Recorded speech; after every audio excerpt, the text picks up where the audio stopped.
ये जो चोर, ये जो डाकू, ये जो लुटेरे आज असेंबली में झूठे हल्फ लेके बैठे हैं। अगर ये समझते हैं कि हम इन्हें छोड़ देंगे या हम अपनी हक से पीछे हट जाएंगे तो ये इनकी भूल है।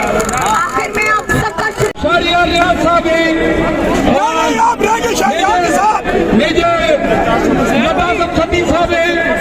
मेरी बहन सीमाबिया और हमारे हाथ के बहुत ही प्यारे मेहमान साबिक वज़ीर आला पाकिस्तान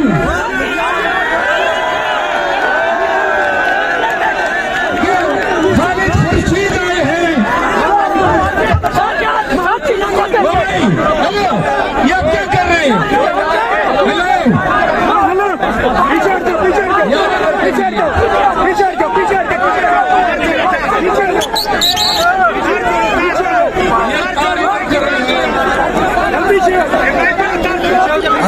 उससे थोड़ा सा दे दे भाई, साउंड वाली गाड़ी को रास्ता दे दे ताकि सब लोगों को आवाज आए। साउंड वाली गाड़ी को रास्ता दे दे, मेहरबानी साउंड वाली गाड़ी को रास्ता दे देना। साउंड वाली गाड़ी को रास्ता दे दे।